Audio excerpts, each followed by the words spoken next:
Bem-vindos ao nosso novo vídeo. Hoje preparamos mais um tópico interessante para vocês. Se gostaram do vídeo, não se esqueçam de deixar seu feedback, sua opinião é importante para nós. Então, não percam mais tempo, e vamos começar o vídeo. O céu estava cinzento naquela manhã de terça-feira. Lucas olhava pela janela do pequeno apartamento onde morava sozinho havia anos. Desde a morte do pai, tudo parecia desmoronar aos poucos. A ausência deixada por ele não era apenas emocional, era prática, dolorosa e cheia de consequências.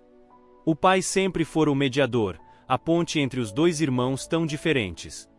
Agora, sem ele, Caio se tornará uma sombra cada vez mais opressora. Caio era o irmão mais velho. Brilhante e bem-sucedido, dono de uma empresa que o pai havia construído, mas que nos últimos anos funcionava mais por aparência do que por lucro real. Lucas, por outro lado, sempre foi o silencioso, o introspectivo, aquele que preferia livros e ideias à competição e status. Nunca brigaram abertamente. Mas a verdade é que Caio sempre o desprezou, e agora isso se tornaria oficial, no tribunal. Tudo começou semanas atrás, quando Lucas recebeu uma notificação judicial. Caio havia entrado com um pedido formal para declarar Lucas como emocionalmente instável e incapaz de administrar qualquer bem da herança. A alegação? Que Lucas sofria de transtornos mentais e não tinha condições de tomar decisões financeiras. O argumento era sustentado por um laudo questionável de um psiquiatra contratado por Caio, alguém que Lucas nunca havia sequer conhecido. Lucas ficou imóvel por minutos quando leu o documento. Não era apenas um ataque legal, era uma traição cruel. Caio queria tudo para si: a casa dos pais, os investimentos, até mesmo as cartas guardadas no cofre. A mãe, Maria Helena, permanecia em silêncio. Ela estava fragilizada desde a morte do marido e havia se tornado completamente dependente de Caio para tudo, inclusive para formar opinião. Nos dias que se seguiram, Lucas tentou conversar com a mãe, mas ela desviava o olhar. Dizia frases vagas como "é melhor evitar confusão" ou "Caio só quer proteger você". Aquilo doía mais do que qualquer documento assinado. A mãe parecia incapaz de reconhecer o próprio filho. Lucas, no fundo, sabia. Caio manipulava tudo, inclusive os sentimentos dela. Quando a data da audiência foi marcada, Lucas se sentiu engolido por um buraco. Era como se estivesse sendo julgado não apenas pela justiça, mas por toda a vida que viveu. As lembranças da infância vinham à tona. Os momentos em que Caio o empurrava nas reuniões de família, os olhares de reprovação quando Lucas dizia que queria estudar filosofia, não administração. Tudo isso voltava com força. Na véspera do julgamento, Lucas recebeu uma carta misteriosa. Foi deixada na portaria por um motoboy que não quis se identificar. Era um envelope pardo grosso, com seu nome escrito em letras firmes e conhecidas. O remetente: José Roberto Ferreira, seu pai. Lucas ficou paralisado. A mão tremia. Ele pensou em abrir, mas algo dentro dele dizia: espere. Na manhã da audiência, vestiu sua melhor roupa, mesmo sabendo que se sentiria pequeno diante do terno impecável de Caio e da frieza do tribunal. Chegando ao fórum, seus olhos encontraram os de Caio, que sorriu com arrogância. A mãe, sentada ao lado dele, sequer levantou os olhos. Durante a audiência, o advogado de Caio pintou Lucas como um homem instável, perdido, improdutivo, uma ameaça para o próprio patrimônio. Lucas tentou se defender, mas suas palavras eram tímidas, a voz falhava. O juiz ouviu em silêncio.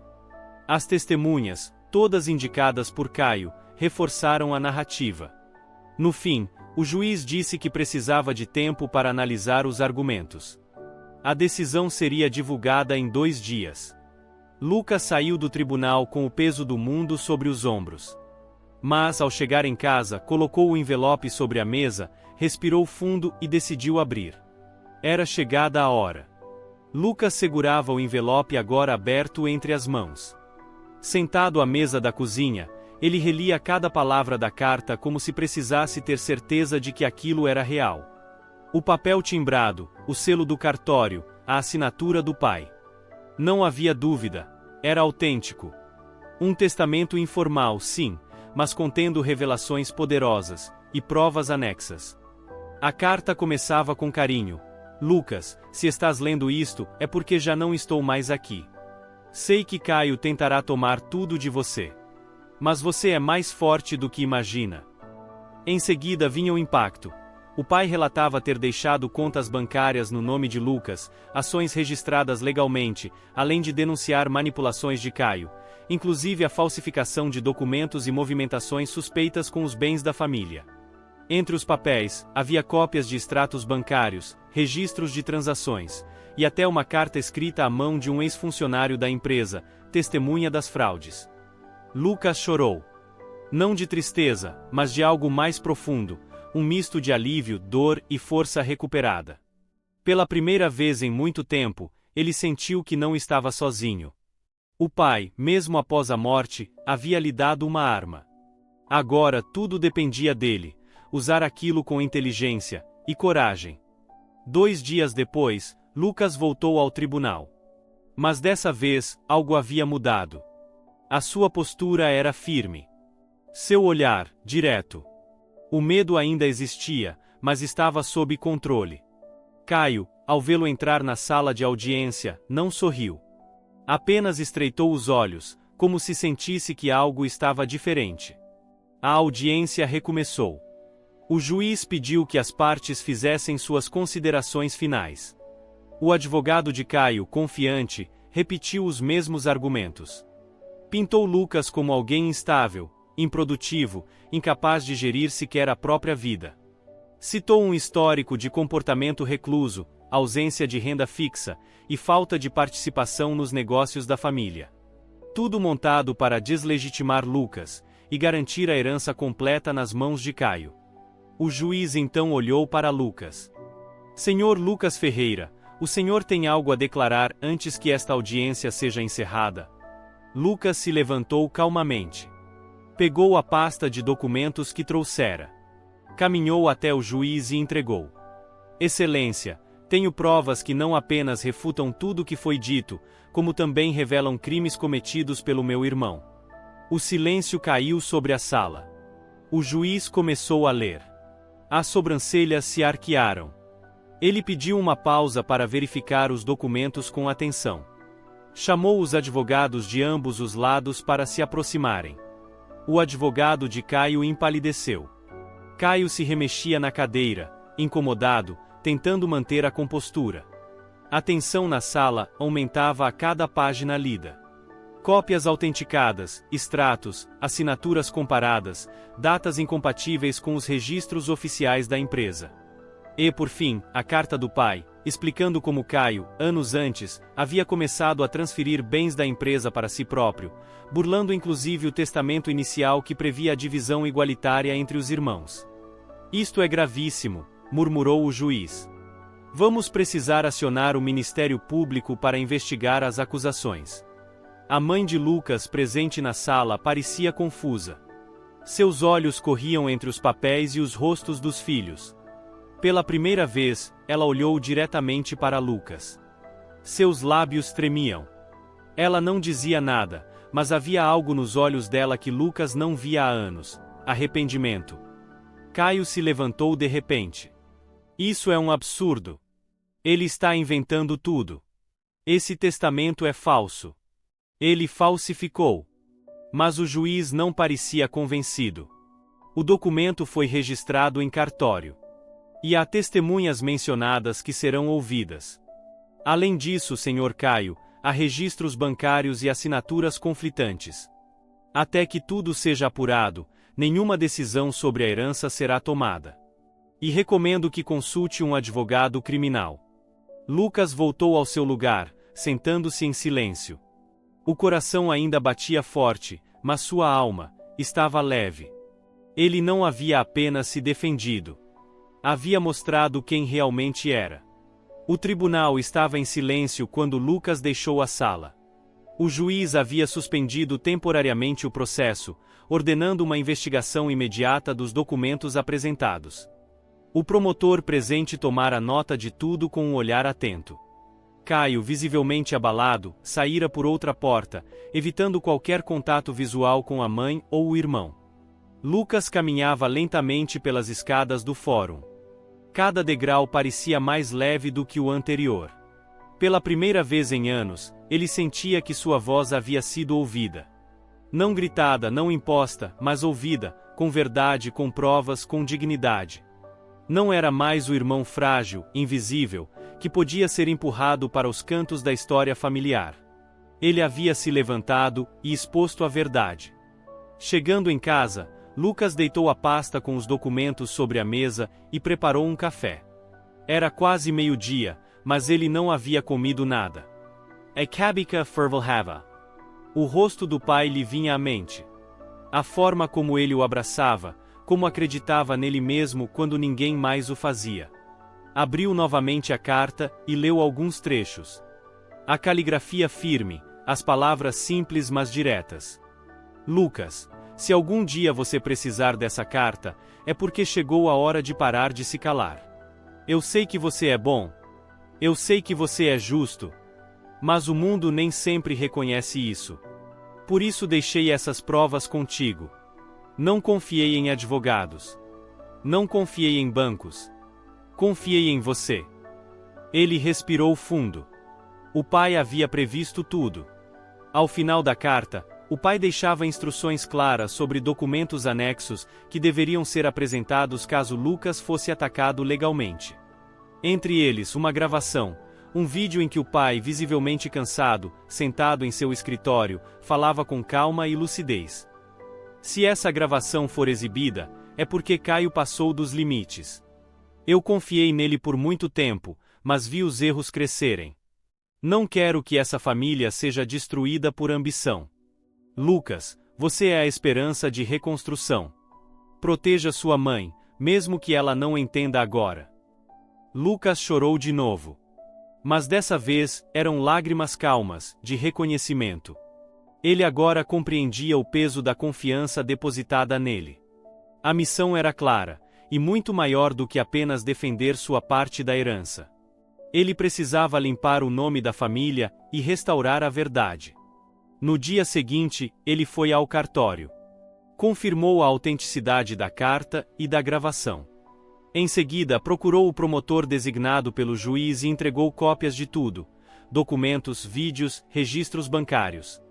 O promotor, impressionado com o material, informou que abriria um inquérito imediato contra Caio por falsidade ideológica, fraude patrimonial e tentativa de expropriação ilegal. O que você fez aqui, Sr. Lucas, não é apenas corajoso, disse o promotor, é essencial. Casos assim raramente chegam até nós com provas tão claras. Seu pai fez o certo ao confiar em você. Mais tarde, ao sair do prédio do Ministério Público, Lucas recebeu uma ligação inesperada. Era sua mãe. Lucas, podemos conversar? A voz dela estava fraca, quase quebrada. Mas havia algo ali, talvez arrependimento. Talvez culpa. Ele hesitou por um segundo, mas aceitou. Encontrarão-se no dia seguinte, no mesmo parque onde costumavam ir quando ele era criança. A mãe estava com os olhos inchados. Sentaram-se num banco, em silêncio por um tempo. Eu não sabia, meu filho. Caio me dizia tantas coisas. Ele parecia tão certo de tudo. Lucas não respondeu de imediato. Apenas olhou para ela com tristeza, mas sem ódio. Ele sempre soube manipular bem, disse Lucas por fim. Mas agora não pode mais esconder a verdade. Ela segurou a mão dele, tremendo. Me perdoa. Lucas não respondeu com palavras. Apenas apertou a mão dela de volta. O passado não podia ser apagado, mas o presente ainda podia ser construído com algo mais verdadeiro. 2 dias após a conversa com a mãe, Lucas se preparava para retornar ao tribunal. A última audiência havia sido suspensa temporariamente, mas agora seria retomada com novos elementos. Caio fora intimado a comparecer, assim como o promotor responsável pela investigação. A atmosfera era diferente. Havia rumores pelos corredores, sussurros de funcionários e jornalistas atentos à movimentação do caso, que começava a ganhar repercussão. Lucas, ao chegar, foi recebido com olhares curiosos. Ele não era mais o irmão fraco, ou o estranho calado. Agora era o homem que enfrentava o próprio sangue em nome da justiça, e com provas contundentes.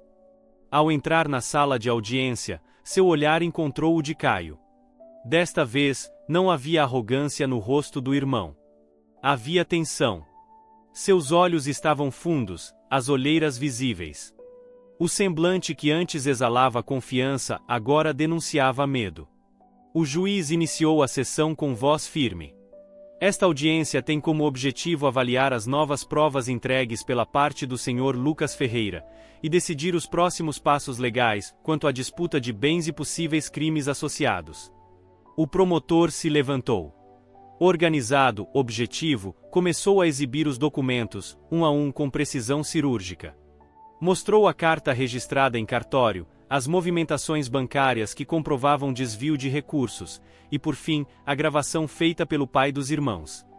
As luzes da sala foram diminuídas. A imagem do pai apareceu no telão. Cabelos Gerselhaas, semblant calmo, Moss grave.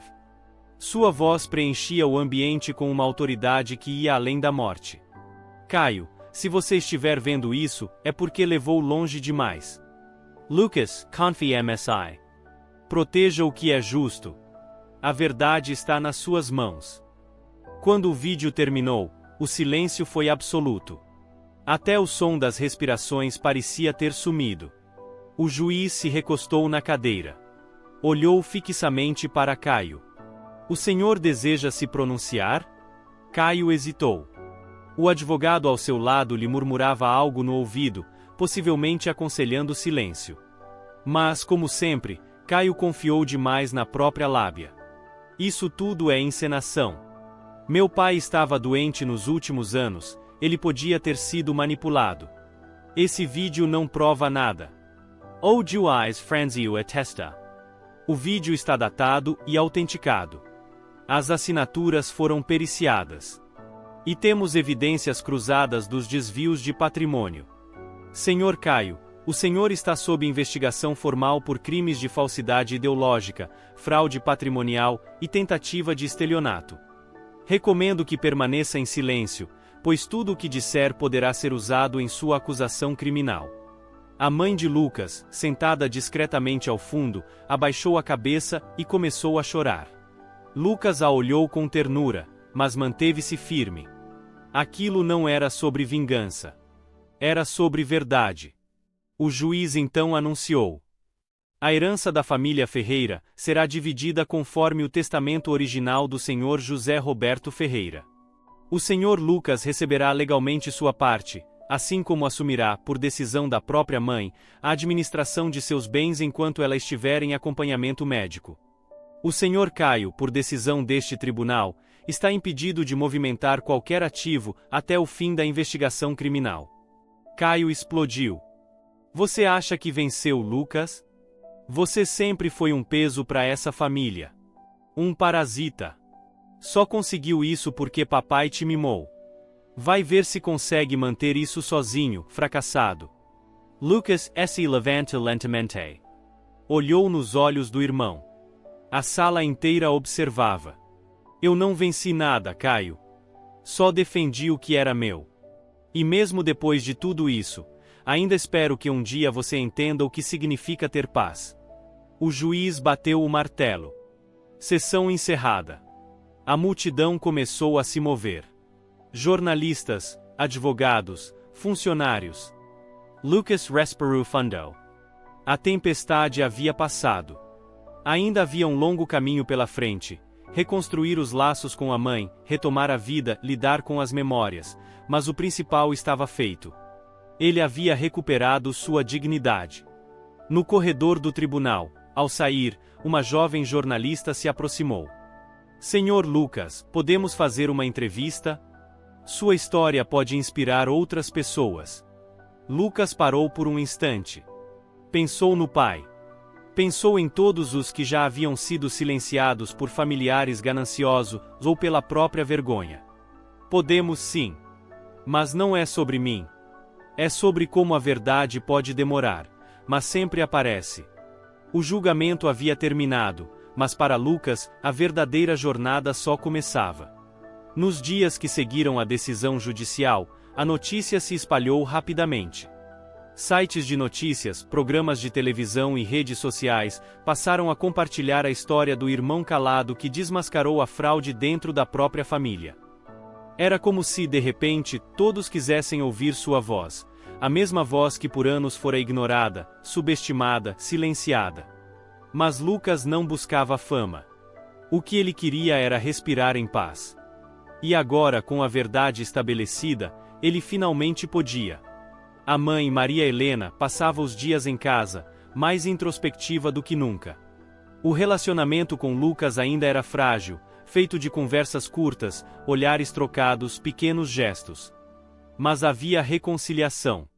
Um dia, ela o chamou na cozinha, e com os olhos marejados disse: "Eu nunca quis te magoar, meu filho. Achei que estava protegendo a família, mas estava cega." Lucas não respondeu de imediato. Apenas segurou a mão dela, com um leve sorriso. "Ainda somos família, mãe. E ainda temos tempo para reconstruir." Enquanto Caio enfrentava o início do processo criminal, Lucas decidiu usar sua parte da herança de forma inesperada. Ao invés de apenas investir ou comprar algo para si, ele criou um projeto social.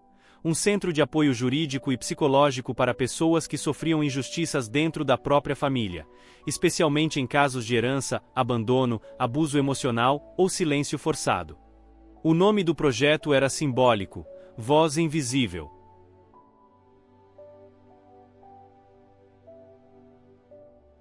Funcionava em um espaço simples, mas acolhedor.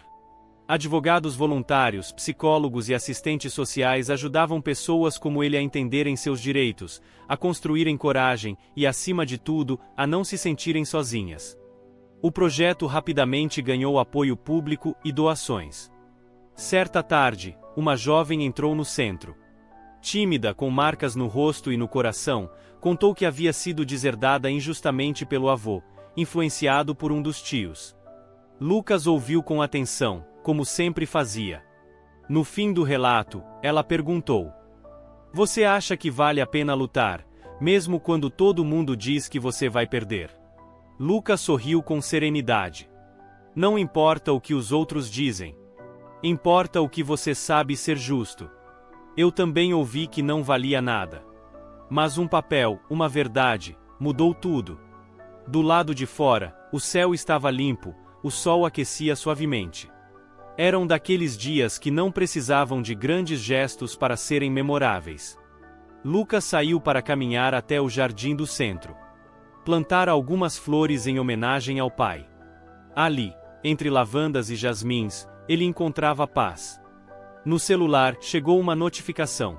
A audiência criminal de Caio havia sido marcada para o mês seguinte. As provas eram sólidas, e os advogados de Lucas estariam presentes como assistentes do Ministério Público.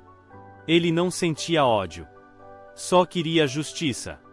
Na noite daquele mesmo dia, Lucas sentou-se à mesa de casa com a mãe. Tomavam chá juntos, como nos tempos antigos. Ela, com a voz baixa, disse: "Seu pai estaria muito orgulhoso de você." Lucas olhou para o retrato do pai na estante. Ele também acreditava nisso. Alguns meses depois, o projeto Voz Invisível foi premiado com um reconhecimento estadual.